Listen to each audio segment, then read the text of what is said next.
Olá galera, hoje vamos falar de um cozy game, isto é, um jogo feito para relaxar, não para você pegar e cair numa série de desafios de ação ou combate, mas sim explorar um ambiente, conhecer as micro-histórias de cada personagem enquanto conhece e conecta a grande história maior daquele local. Talvez um dos mais famosos desses tipos seja o Stardew Valley, né? E é um tipo de jogo que começou a pegar e se ampliar nos últimos tempos graças à correria do mundo e digamos assim, as tensões do momento atual, né? Então, nosso foco de hoje é o jogo Shinchan Shiro in Coal Town, que é um jogo que nos foi disponibilizado pela publicadora Nels, que foi a responsável também pelo jogo anterior, que é Shinchan e Eu e Meu Professor nas Férias de Verão, mais ou menos, que também segue um estilo similar com suas próprias particularidades. E do que se trata Shinchan em primeiro lugar? Shinchan, cujo nome original é Crown Shinchan, é um melhor Crowley Shinchan, né, que seria relativo justamente àqueles tipos de crayon, mais precisamente aqueles giz de cera, né, que são utilizados pelas crianças para desenhar, é a história de uma criança de 5 anos, que é o Shinosuke, que tem o apelido de Shinchan, e que é extremamente pentelho, endiabrado, brincalhão, não que ele seja maldoso, mas aquela criança ultra cheia de energia que acaba aprontando uma série de confusões justamente porque não conhece o mundo, diga-se de passagem, né? E ele existe em mangá, posteriormente ganhando anime, desde os anos 90. Tivemos alguns anos atrás a morte do seu criador, né? Mas o anime continua até hoje, então são mais de 30 anos de história, né? Onde cada episódio é uma aventurinha diferente, normalmente com um toque meio nonsense. Inclusive o desenho ele é mais do que ultra estilizado, ele vai quase perto do mal feito, mas similar, quase como se fosse uma criança desenhando mesmo, né? Então ele é uma comédia super exagerada japonesa que chegou a passar no Brasil, inclusive, lá no canal a cabo, Fox Kids, Jetix, que inclusive cheguei a ver um ou outro episódio na época, né? Ele mora numa família mais tradicional japonesa, com a mãe cuidando do lar, o pai, trabalhador de escritório, uma irmãzinha pequena de menos de um aninho também, né? E é claro, ele tem um avô mega bonachão. Além de um cachorro chamado Shiro, que faz parte justamente do título dessa história, já que ele que vai pegar e levar o Shinchan para uma cidade secreta conhecida como Cow City. Mas vamos por partes.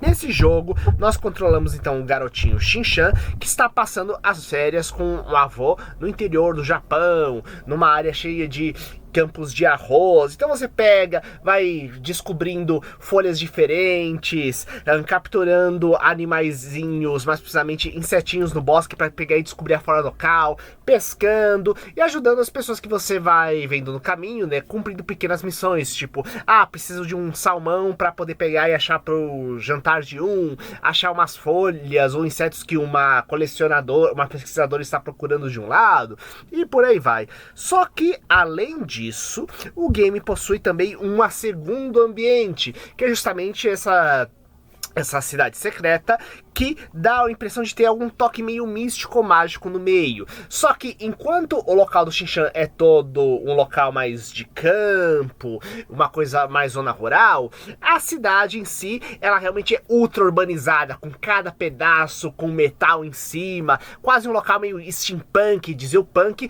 dominado por uma mega corporação, onde tem uma menininha que vai fazer amizade com o Shinchan quando ele descobre esse caminho secreto para a cidade, que é no qual ele é orientado justamente pelo cachorrinho dele que leva até lá, e vai ajudar ela e inclusive uma cientista local a tentar pegar e tirar as mãos sombrias da mega corporação que está destruindo a vida dos cidadãos dessa cidade. E é claro, tem missões que você vai ter que sair de uma cidade para outra, outra, sendo que o jogo, como eu falei, ele é não uma coisa de combate ou porrada, ele é uma coisa mais de exploração. Lembra um pouco, inclusive, os jogos point click que eu jogava no passado, como Brooksword ou As Aventuras da Pantera Cor-de-Rosa. E atualmente ainda a gente tem alguns jogos point click bem interessantes que saíram recentemente das mais diversas linhas. Tem até um do Machado de Assis, diga-se de passagem, de investigação, que saiu a demonstração e que tá para sair final do ano o jogo completo, né? Mas retornando ao jogo do Xinxiang, ele tem uma jogabilidade bem simples. Um jogador casual pega rapidamente os controles, né? Que é basicamente para você interagir com as coisas, e um botão especial para você capturar coisas que você vê por aí. Lembrando que os bichinhos, insetos, não vão ficar parados no lugar. Se você ficar muito tempo vendo um bichinho se mover, ele vai sair e não vai poder ser capturado, né? Então, é muito de você explorar o ambiente, sendo que quase tudo é quase como se fosse uma grande pintura, né? Quase como se você estivesse alternando entre dois estilos de desenho animado. Uma coisa quase aquarela, campestre, bonito, enquanto uma coisa realmente um desenho mais pesado, apesar de no mesmo estilo. Lembra até um pouco um toquezinho leve Estúdio Ghibli, diga-se de passagem, né? Enquanto os personagens em si, aí então eles têm o jeito ultra caricatural que a gente conhece, só que ainda por cima feitos numa coisa 3D, o que gera um contraste com o cenário, que ajuda bem fácil você identificar o que é personagem e o que é interagível dentro dos cenários, né? Mas também ajuda a dar aquele humor mais exagerado e caricatural, né? Quem conhece o Xinxiang sabe como ele apronta. Então, na história aqui, a gente ainda tem os traços do Xinxiang e dos familiares dele, né? Mesmo se você nunca assistiu nada, não tem problema, porque você vai conhecendo o estilo do Xinxiang e a personagem de cada um dos personagens. Inclusive, esse é um dos estilos do jogo, né? De você pegar e vai aprendendo, conhecer aquele ambiente, quanto a questão de você pegar e ir aprendendo a interagir com tudo que aparece no meio, sabe? Então é bem bacana isso, né? Mas pra quem já conhece o personagem, talvez possa estranhar um pouco o fato dele não estar tão arteiro quando a gente vê nos seriados de TV. Mas como é uma coisa mais de um jogo relaxante, e mesmo o Xinxiang fora do ambiente tradicional dele, indo passar férias e conhecer outros locais, faz todo sentido essas mudanças discretas na trama. Afinal, estamos falando de um ambiente totalmente desconhecido pro personagem, né?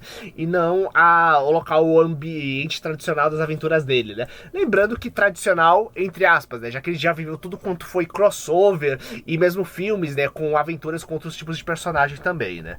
Mas, como eu disse, é um jogo ótimo para quem não tá acostumado a jogar games, já joga esporadicamente, já que é fácil de você controlar, entender como funcionam as coisas, e a diversão de explorar cada ambiente, achando os detalhes, vendo as modificações.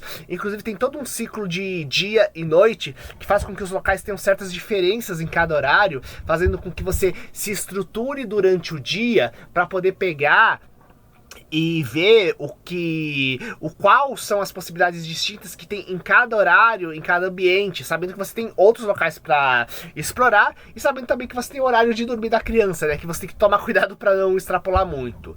Lembrando que o jogo nos foi dado aquilo que seria equivalente aos 3 primeiros dias de jogo, né, dentro desse sistema de ciclo e noite, e dentro do que nos foi ofertado, realmente é uma aventura bem gostosa para você pegar, relaxar a cabeça e curtindo pequenas aventuras, para quem quer pegar e realmente ter um clima mais de aconchegante, mais de relaxamento, para quem curte esse tipo de história, né? E para tipo de jogador de todo tipo de gênero ou idade. Aqui, especial do Luiz Secanequia para o CFN Notícias e site A Topeira.